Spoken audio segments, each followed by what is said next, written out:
Hello friends and welcome to another video. There are some news regarding the upcoming higher megapixel R5. They are now calling it as the R5s.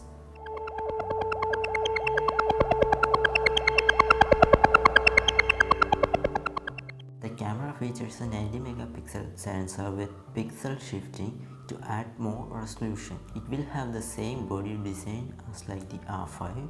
The video features of this camera will not be as good as the R5s. That is, this camera may not feature 8K video. The image stabilization technology, that is the IBIS, might be slightly different in this camera. This is a stills camera which is primarily aimed at photography.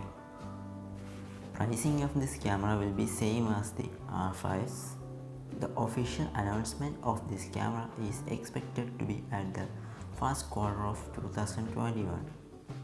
The announcement date may vary because of the current situation we are going through. We can expect more specifications in coming days, so stay tuned to the Camera Guy for more. This is Adil and I will catch you later.